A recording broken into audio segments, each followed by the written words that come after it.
My name is Maris Vale, 32 years old. I've spent most of my adult life confusing endurance for love, convincing myself that the people who drained me were just thirsty and I was a river. Turns out I was a faucet they refused to fix. Jiggle the handle, shake the pipe, and the water always came. Sunday dinners were supposed to be a truce, a weekly ceasefire in a house that liked to pretend it wasn't a battlefield. I brought a pan of lasagna that had my apartment smelling like basil and brown cheese, a basket of garlic bread wrapped in a towel so the butter wouldn't congeal. My mother said, "Oh," the way people do when a waiter sets down a dish they didn't mean to order. My father gestured toward the takeout Derek had arrived with. Wings, fries, lukewarm, the oil already translucenting through the cardboard, and announced, "Real food, finally." Everyone laughed. I told myself it was nothing, to keep the peace, to swallow the salt and call it seasoning. It wasn't nothing. It was the appetizer. They were talking about the family reunion, flights, cottages by a lake, a group chat bubbling with plans. I wasn't in the group chat. I wasn't in the plans. I told myself it was an oversight, a glitch, a missed tap on a screen. I cleared my throat and said carefully, like handing a glass across a tile floor, "Let me know the date for the reunion. I'll book early this time." Derek didn't look up from his phone. He smirked with just one side of his mouth, a trick he learned from boys who never learned anything else, and said, "You're not family. Don't show up." It landed heavy and then it detonated. The table erupted. My father slapped his knee like a TV audience plant. My mother tried to hide her smile and missed. Cousins laughed too hard, the way people laugh when they're auditioning for approval. I waited for someone, anyone, to say that was too far. No one did. Clarity is not always gentle. It can arrive like a metal exhale. I stood up, slid my chair in with a small politeness that made the laughter suddenly too loud, and gathered my things. No scene, no raised voice, not even a cracked joke to paper over the crack. Just leaving. As I crossed the living room, I saw the family portrait my parents refused to take down from 20 years ago. My face was in it, smaller, eager. I pressed my fingertips to the glass without knowing why, like I might feel heat through it one last time, and then I walked out. The anger that followed wasn't volatile. It didn't spit or flare. It settled low and red, a banked coal. I couldn't sleep for 3 nights. My grandmother's old warning looped like a lullaby with the melody removed. You can't make cold people warm by giving them more of your fire. I'd kept trying. Covered rent for my parents when my father lost ours, sent $15,000 to seed Derek's launch, floated utilities, filled fridges, Venmoed emergencies that always seemed to occur on weekends with good weather. I thought love was measured in invoices paid and crises handled. I thought family was a noun you kept feeding until it turned into a verb. No one texted in the 4 days after dinner. Not to ask if I got home safe, not to say too far, not even to request a lasagna recipe they hadn't eaten. Silence turned out to be information. Then Derek texted like we were on a different timeline. "Hey, weird question. Did your bank block the transfer? Loan payment didn't go through." I read it twice. My hands didn't shake. I typed 4 words, each a brick. Not family, not funded. Then I blocked him. The knock came before sunrise the next morning, starting as a firm rap and graduating to fists, then to the kind of pounding that believes it owns what it hits. I didn't open the door. The peephole gave me an eye full of denim jacket, baseball cap, impatience. I made tea, counted the beats. The walls hummed like they were being asked a question they didn't want to answer. When it finally stopped, I watched from the kitchen window as a silver SUV reversed too fast and swerved down my block. My father's car, the taillight still cracked from last year's parking lot confession he never made. The calls began in an hour. My mother's number, my father's number, 2 unknowns in a row, and then a long text from Carly, the girlfriend I'd met twice. She wrote from the polite script. He was under incredible pressure. I should be reasonable. We were family. Reasonable is what people request when you stop being useful. I ignored it. I packed an overnight bag and drove to my grandmother's. She calls her house a retreat from the circus, and it is. A small square of quiet just outside town where wind is allowed to be wind and not a problem. She opened the door before I knocked. "Took you long enough," she said, which was her version of "I knew this day would come." Soup was on before I could sit down, chicken and rice and lemon, the kind that loosens something behind your ribs. I ate 2 bowls without making excuses for hunger. When I told her about dinner, the sentence, the laughter, she didn't look surprised. She refolded the towel she'd used to hold the hot pot and said, "They've always taken you for granted. This is what people do when the well runs dry." I rested my head on my forearm and listened like the tile was a radio.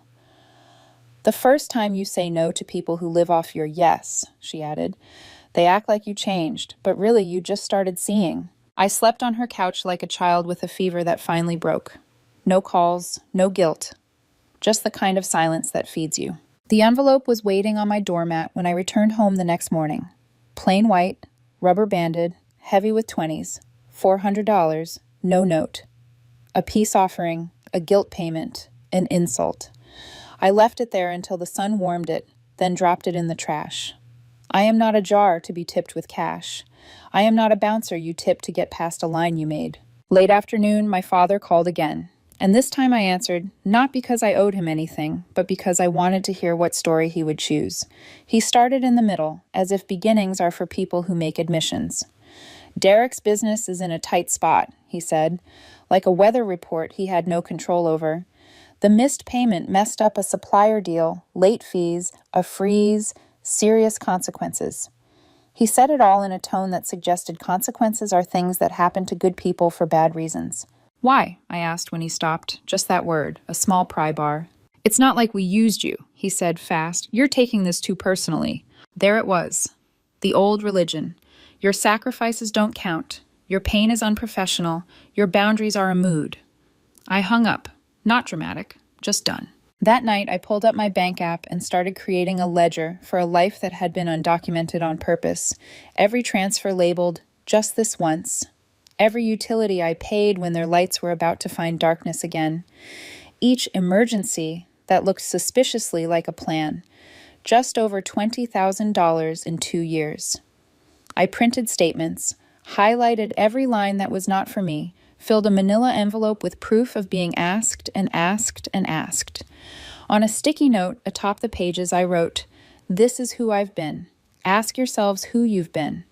I mailed it to the house I grew up in, then made tea and sat with the sound of the kettle simmering, like the sea, like a crowd, like the inside of my own chest. 4 more days passed, and, like magic, everyone remembered me. Derek sent flowers that looked like they'd been rescued from a gas station counter at closing time. My mother left a voicemail with the word family used 12 times in 60 seconds, her voice skipping from bright to beseeching like she couldn't find the right station. My father attached a scanned photo of me at 9, popsicle in hand, dirt on my knees, a note in his careful print.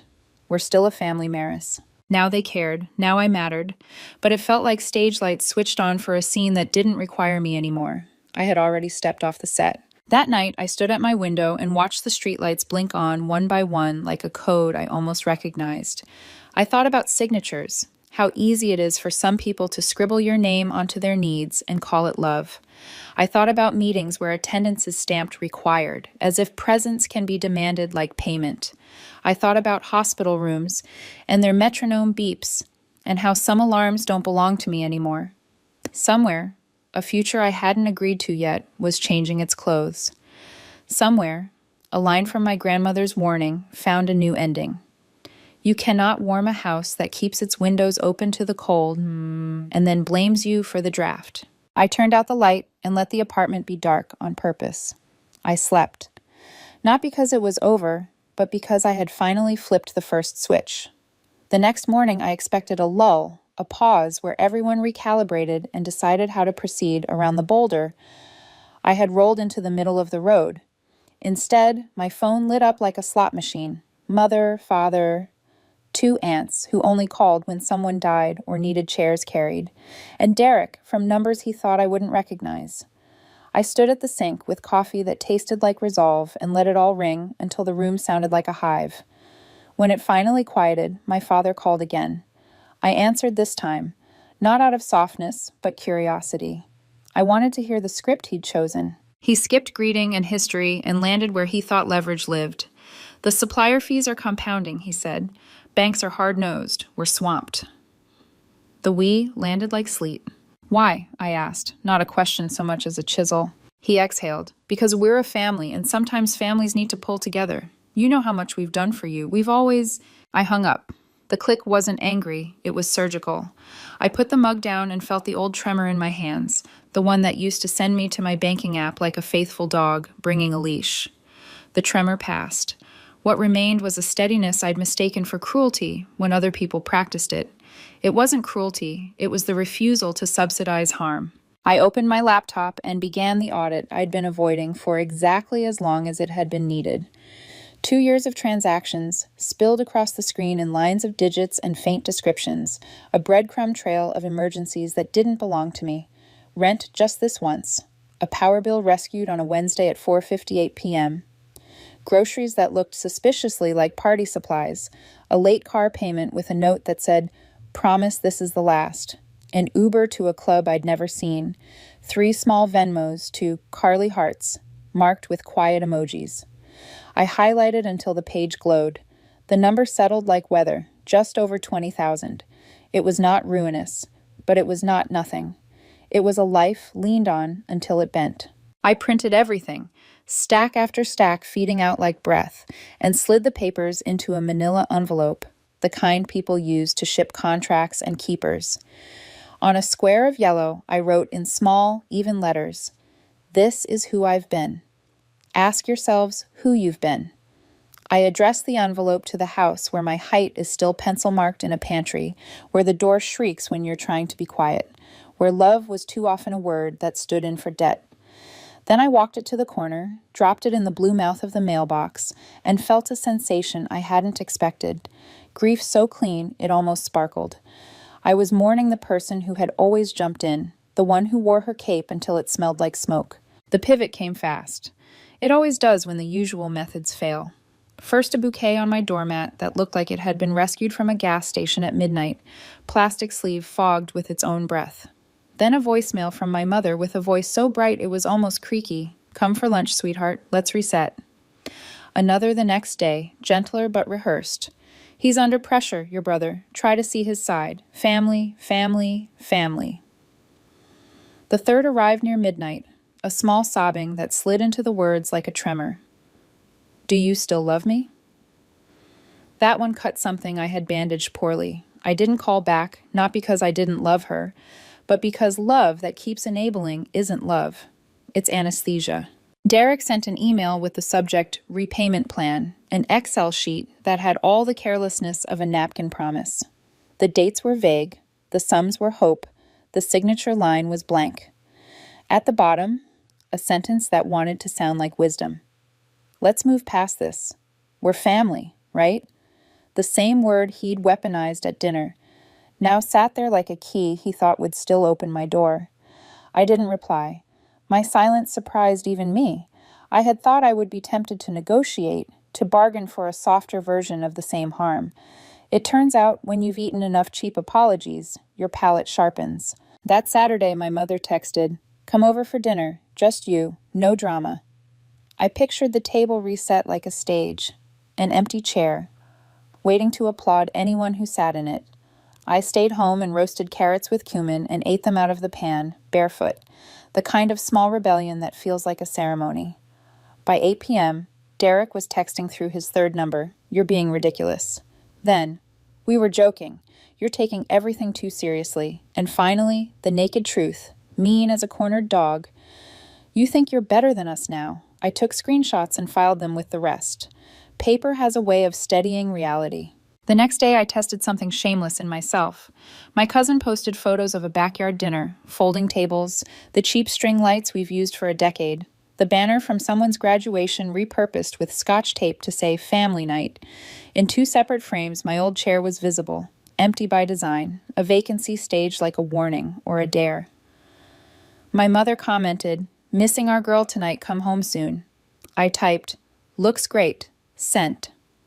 What I felt wasn't pettiness. It was diagnosis. They didn't want me. They wanted the optic of me, the convenience of me. My comment wasn't a wave. It was a mirror. I left town for the mountains a few days later, an impulsive rental I justified as therapy. The cabin had a deck that faced a row of black pines and a sky that didn't apologize for taking up space. No service, no sound but insects and my own blood. I hiked until my thoughts lost their sharp edges, wrote until the pages softened, slept through a night without alarms, literal or inherited. On the second morning, I woke to the first instinct not to check my phone. I stood at the window with coffee and realized I was watching myself return to myself like a figure walking up the driveway after a long absence. When I got back, there was a voicemail from a number that didn't announce who it belonged to. I let it go, the way I now let a dozen things go. Later, washing dishes, I pressed play with a damp finger. A polite voice introduced a law office and proceeded to lay out the kind of dread that arrives dressed as procedure. A $10,000 business loan in Derek's name, defaulted. A secondary guarantor listed as me. A digital signature delivered through a service whose commercials I'd seen during football games. My heart did that old drum while my head went very still. "We'll send the documents," the voice said. "We don't foresee this holding up, given the circumstances, but we need you to confirm this is not your signature." It wasn't my signature. It was an imitation, half-hearted but confident, a squiggle that had never belonged to me now asserting it did. I felt the room tilt, then right itself. I thanked the woman, asked for everything in writing, and hung up into a quiet that made the refrigerator motor sound like applause. Then I moved. I called the bank, flagged accounts I had forgotten were still open from that season of generosity I'd rebranded as love. I changed passwords until my brain felt like a locked cabinet. I pulled my credit report and threw the bolt across my identity like a bar in an old movie. I called the law office back and spoke slower than I felt. "Please document that I was unaware," I said, "and that I do not authorize anyone to sign for me, ever, for anything." When the PDF of the loan arrived, I stared at the date like it might morph. It was signed on a Tuesday afternoon 2 months before the dinner, after I had paid his last urgent invoice, before he told me I wasn't family. That combination undid a knot I had spent a decade pulling tight. If I had kept funding, if I hadn't blocked him, I might never have seen this. He would have let me take a fall I didn't know I was approaching, all while kissing my cheek over pot roast and calling me generous. The relief I felt was sharp-edged and strange. Not because I'd been spared a debt I didn't owe, but because the truth had finally walked in without knocking. That evening, there was another envelope at my door, the kind of thick cream paper you use for weddings and apologies. Inside, a card with my mother's handwriting that still loops letters like they're shy. "We all make mistakes," she wrote. "Please don't punish us for loving you poorly." Tucked behind it, a photo. I am 5, knees dirty, a red popsicle melting down my arm. Derek is beside me, grinning with the kind of teeth you only have before consequence. On the back, my mother had written, "This is who you were before money. Please don't forget." She still didn't get it. It wasn't money. It was the years of being chosen second, of being harvested for steadiness and then mocked for being steady. It was the laughter at the table. It was the way my name had become a signature other people felt entitled to write. I put the card on the counter and looked at it until the light shifted off it. Then I took it with me to a lawyer's office whose carpet was too new and whose magazines were about lives without this plot. I didn't ask to sue. I didn't posture charges. I asked for a letter with teeth but no blood. A cease and desist addressed to Derek and CC'd to my parents. "You will not use my name, my signature, my credit, my identity.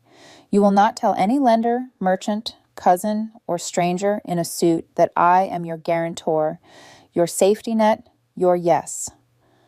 We mailed copies that afternoon. There was no reply. Silence can be dismissal. Sometimes it is acknowledgement wearing plain clothes. On my way home, my grandmother called. She didn't know about the signature yet, but she had seen my mother at the pharmacy and wanted to report the weather. "Your mother looks tired in a way that isn't about sleep," she said. "Your father is angrier that you didn't fold than about anything that led you there." It shouldn't have hurt. It did. Not the anger. I could live without it. But the picture of my mother's face, unvarnished, pulled at a thread I had vowed to leave alone. I sat in my car outside my building and listened to an old woman breathe. "You did right," she said. "Right is different from easy. I went upstairs and locked the door and stood still long enough to hear my own pulse fade. Somewhere, embossed envelopes were being addressed. Somewhere, agendas were being typed with firm little periods. Somewhere, a lake was being booked and a banner ironed and a chair set aside like a lure. I could feel all of it moving toward me, like weather I had already learned how to walk through. 2 weeks passed before the next knock from the past arrived. Not on my door this time, but in my mailbox. Thick, cream-colored envelope. Hand-addressed. The kind of paper that tries to look important so you'll forget what it's hiding. I stood there, key still in the lock, and felt that quiet hum of dread I've learned to translate. They're not done. Inside was an invitation printed on heavy stock with glossy leaves and gold lettering. Vale Family Reunion.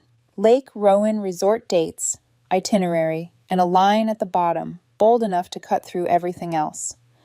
Attendance required for family meeting. Sunday, 9 Honquak a.m.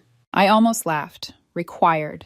My name was printed at the top like I'd won something. A second sheet fluttered out. My father's letter, this one neatly typed. Things have escalated beyond what anyone wanted, it began. That tone again, the passive one, the one that bleeds guilt without owning it. Your brother has been under immense pressure. Mistakes have been made on both sides. This reunion is an opportunity to rebuild the family from the inside out. Derek will propose a repayment solution in person. We believe a conversation would be more productive than legal threats. Legal threats. My pulse kicked once, but not from fear, from clarity. They still thought this was about the money. I set the letter down and stared at the words repayment solution. They wanted me to come shake hands with the same man who forged my signature and cost me months of sleep, to make peace under the guise of togetherness. A weekend retreat to renegotiate my silence. The same evening, the phone rang with a number I didn't know. I almost ignored it, but something in the area code, familiar, made me answer. Maris? It's Carly. Her voice was small, cautious, like she wasn't sure if she was allowed to call. She said she'd moved out of Derek's place. Things got bad, she admitted, worse than anyone knows. I didn't speak, I just let her fill the air. He's been drinking more, blaming everyone for the business tanking. Your dad keeps telling him it's your fault, that if you'd just been reasonable, everything would have been fine, but it's not true. Her breath hitched. He's a mess, Maris, and your mom? She looks like she's shrinking. I closed my eyes, picturing my mother's hands, the way she used to dry them on her apron while saying everything was fine. Why are you telling me this? Because you were the only adult in that family, she said. I didn't see it before, but I do now. That sentence broke something open inside me. Not pain, not anger, just a strange kind of validation. Thank you, Carly, I said softly. That means more than you think. After we hung up, I sat for a long time, listening to the hum of the refrigerator again. It had become my metronome for calm. The next morning, my phone rang again. This time, it was my mother. For a moment, I considered letting it go to voicemail, but my grandmother's voice came back to me. You'll want the choice. So I answered. Hi, Mom. Silence at first, then a tremor. Maris. She stopped, collected herself. I miss you. The words came out uneven, like she wasn't used to saying them without a reason attached. I didn't rush her. I know we've done things wrong, she said finally. I know you think we don't see it, but we do. I don't know how to fix what we broke. For the first time in years, her tone wasn't rehearsed. It wasn't manipulative. It was exhausted, real. I'm sorry, she whispered. For all of it. For choosing sides. For letting them laugh. For not stopping him that night. I don't even know if I deserve to say this, but I love you, and I miss my daughter. It wasn't perfect. It wasn't enough. But it was honest. And that honesty, fragile as it was, reached something I thought was gone. I took a breath. I forgive you, Mom. I meant it. But forgiveness isn't the same as access. When she asked if I'd come to the reunion, I said no. She started to cry softly again. Why not? We could start fresh. Because peace isn't something I can build in a room that still smells like smoke, I said gently. I don't want revenge. I just want distance. She went quiet and then quietly. I understand. I think she did. After the call, I wrote her a letter, not the kind with accusations, but one meant to close a chapter properly. It listed everything I'd paid for in the past 2 years, every bill, every loan, every emergency. At the bottom, I wrote, Consider the debt forgiven. but don't mistake that for an invitation." Then I sealed it and dropped it in the mailbox on my lunch break. That was supposed to be the ending. But it never really ends with families like ours. It just changes the scenery. A week later, Grandma called again, early, which she never did unless something was wrong. Her voice was low. "Your father collapsed yesterday. They admitted him to the hospital. Heart problems. It's not looking good." My chest didn't seize the way I thought it might. I didn't cry. "Your mom and Derek are there," she continued. "I thought you should know. Not because you owe him anything, but because I know you, and I know you'd want the choice." She was right. I thanked her and said I'd think about it. I didn't call that day. That evening, my mother's number flashed again. I almost didn't answer. But guilt, that old phantom limb, twitched, so I picked up. Her voice was brittle, paper-thin. "He's scared, Maris. He won't admit it, but I can see it. They're talking surgery. He asked about you." "He used my name?" "No," she said after a pause. "He just asked if you knew." I waited. "Did he apologize?" She was quiet for so long I thought the line had died. Then she sighed. "No." "Then I don't know what else there is to say." "The medical bills are going to be—" "Mom!" I cut her off before she could finish. "Don't." She swallowed. "I know. We don't have the right to ask." I exhaled slowly. "I've already given $20,000 and years of myself. I've given enough." There was silence again, but not the sharp kind this time, the kind that sounds like surrender. "You're right," she said softly. It was the first time in my life she'd ever said those words to me. "I still love you," I said, "but I can't come, not yet." "Thank you," she whispered and hung up. For a brief moment, I thought maybe that was it, the closing note of a long, dissonant song. But some melodies refused to fade. Later that night, my voicemail pinged. Unknown number. I knew who it was before I pressed play. "Maris!" Derek's voice crackled through the speaker, loud and frantic. "You're really doing this? You're letting Dad die out of spite? You're selfish, always have been, acting like you're above the rest of us. He needed help with one medication, one—" I stopped listening. I didn't need to hear the rest. The guilt train had arrived right on schedule, but I'd already sold my ticket. The next morning, I wrote one final note. No envelope this time, just a plain, white card addressed to no one. I made peace with all of it. That doesn't mean I'm coming back. Some doors stay closed because what's on the other side already burned down. I hope one day you understand that. I didn't sign it. I mailed it to the house where I'd once learned to measure my worth in favors. They didn't respond. 2 weeks later, the family reunion happened. I only knew because a cousin, one who had never carried Derek's debt, posted photos online. A cabin by the lake, plastic chairs, paper plates, a banner that read family. Always in letters, curling from humidity. Everyone was there, everyone except me. My mother smiled like someone trying not to blink through tears. Derek grinned, that same smirk that once made him untouchable. My chair was empty, perfectly visible in 2 photos. A caption beneath one of them read, "Missing one piece of the puzzle tonight." They still didn't see it. The piece they were missing wasn't me. It was accountability. I closed my laptop and whispered to the quiet, "Keep it." Because sometimes the only way to fix what's broken is to stop returning to the glass that cut you. It's been 3 months since the reunion by the lake. 3 months of silence that felt neither hostile nor healing, just empty. The kind of quiet that sits across the room, breathing evenly, daring you to speak first. In that silence, I built a new rhythm. Morning coffee without dread, work emails without emotional landmines, evenings spent in soft light instead of loud apologies. I started sleeping again. Not because everything was fixed, but because I finally stopped rehearsing old arguments in my head. Then, out of nowhere, the world began to tilt back toward me. It started small. A thin envelope from the hospital addressed to me by mistake. I opened it without thinking, expecting some stray insurance correspondence. Inside was a bill. Not in my name, but under my father's. In the corner, written in my mother's handwriting. "We'll figure it out." No note, no plea. Just that sentence, like a quiet confession that they were finally facing something on their own. For the first time, I didn't feel anger, just relief. I left the envelope unopened on my counter for a few days before dropping it in the shredder. Some things aren't mine to carry, and it felt good to watch the blades turn them into dust. 2 weeks later, I received a postcard. No return address, just a photograph of a lake, the same one from the reunion pictures. On the back, one line, "Hope you find peace, even if it's far away." The handwriting was shaky, but familiar. my mother's. I didn't cry. I just stood by the window for a long while, tracing the outline of the water with my thumb. There was something poetic about it. The same place that had been their stage for pretending was now their olive branch. Still, I didn't write back. Some peace only holds if you don't reach too far for it. But fate, or whatever you call the part of life that insists on irony, wasn't done with me. One evening, while I was making dinner, the phone rang. Unknown number again. I let it go to voicemail. Then curiosity, that old traitor, got the better of me. It was Carly. Hey. Her voice was quiet, unsure. I don't know if I should even be calling, but you should know. Derek's not doing well. I felt my stomach tighten. Not doing well in our family was a phrase with many disguises. He lost the apartment, she continued.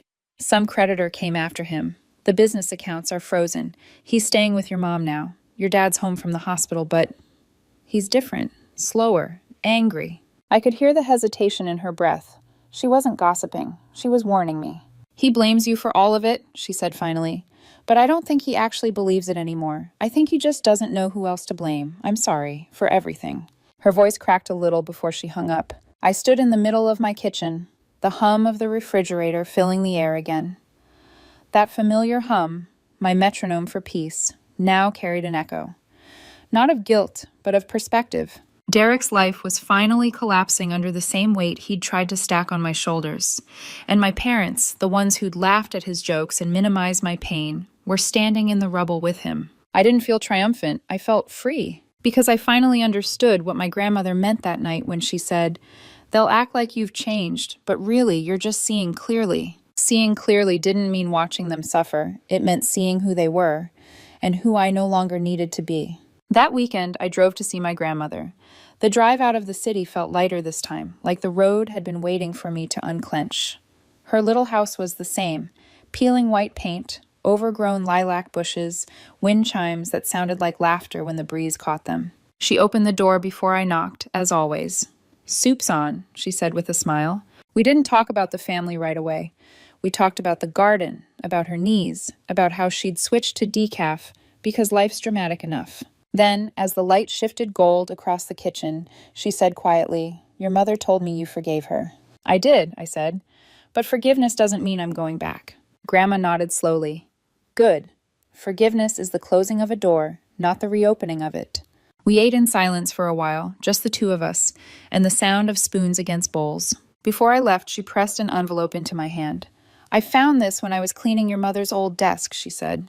"Didn't open it. Thought you should decide what to do with it." It was addressed to me. Faded ink, my mother's looping handwriting. No stamp.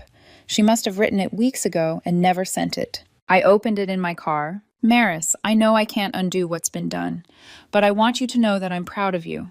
Not just for what you've achieved, but for what you've survived. You're the only one of us brave enough to stop the cycle.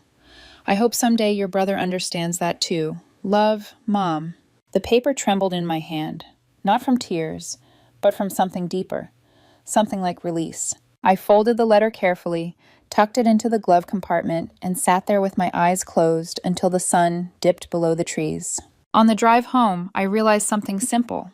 I didn't need closure from them. I already had it, in the quiet choices I'd made every day since walking away. By the time I pulled into my apartment complex, the night air had that crisp edge that announces the change of a season. I unlocked my door, stepped inside, and stood still for a moment. No missed calls, no unread voicemails, just peace, fragile but real. I poured myself a glass of wine, raised it toward the window, and whispered, "Here's to boundaries that hold." Outside, the streetlight flickered once, the same one that used to keep me awake with its hum. Tonight, it just glowed. And for the first time in my life, I didn't feel like I'd lost a family. I felt like I'd finally come home. Peace is a strange thing. It doesn't arrive with fireworks or a chorus. It just drifts in one morning and sits down like it's always belonged.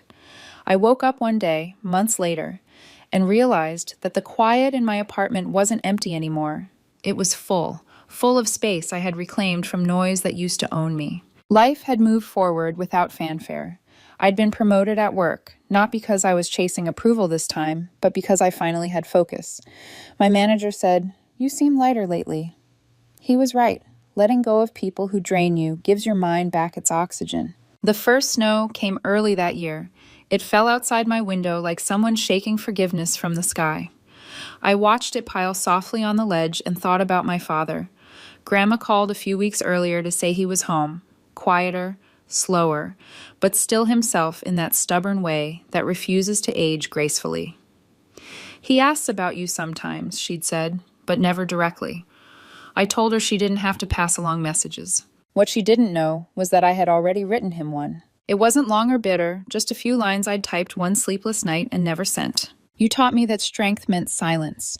I spent years mistaking endurance for love, but silence isn't strength, it's survival. And surviving isn't the same as living. I hope you learn that before time runs out. I kept it folded in my desk, not as a weapon, but as a reminder of who I no longer was. Every so often, someone from the old circle reached out. A cousin who just wanted to catch up. An aunt forwarding a chain email about forgiveness. I responded politely but distantly, the way you'd handle a telemarketer selling nostalgia. I wasn't angry anymore. Anger takes energy, and I decided to spend mine elsewhere. It was Grandma who kept the thread between worlds. She'd call with updates, small and harmless. Your mom planted marigolds this year. Derek shaved his head again, says it's a fresh start. Each detail arrived like weather reports from a town I'd moved away from. I listened, nodded, and changed the subject to her soup recipes. But one evening, her tone shifted. They're different now, she said softly. Your mom prays out loud when she thinks no one's listening. Your brother's been quiet. Maybe guilt's finally teaching what love couldn't. I wanted to believe that. I really did.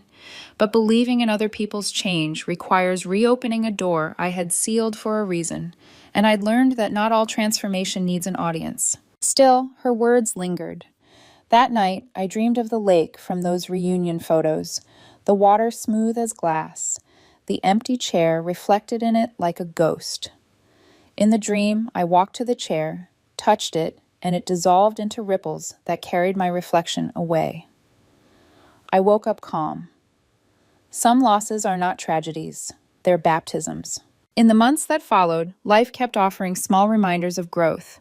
At work, a younger colleague named Dana came to my desk one afternoon, tears in her eyes.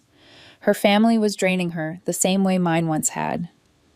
They always make me feel like I owe them, she said. But I don't, right? I smiled. You owe people empathy, not exhaustion. She nodded slowly, absorbing it like medicine. Watching her walk away, I realized how cycles break, not with grand gestures, but with small truths passed down quietly. Spring arrived with an unassuming grace. My apartment smelled of lemon and clean paper. I'd finally taken down the old family photos, framed faces that used to feel like obligation. The walls looked lighter without them, and so did I. One evening, as I was making dinner, there was a knock at my door. It wasn't loud or desperate, just two soft taps. I froze. Through the peephole, I saw her. My mother, alone. Her hair was shorter, streaked with silver, her shoulders smaller somehow. She looked like someone who'd stopped pretending to be unbreakable. I opened the door but didn't step aside. Hi, Mom. She gave me a tired smile. You look well. I am. I won't stay, she said quickly. I just wanted to see you. No speeches, no guilt. She reached into her coat pocket and pulled out a small wooden box. This was Grandma's idea. She said it belonged with you. Inside was a ring, sample gold, worn thin, with 3 tiny stones that caught the hallway light.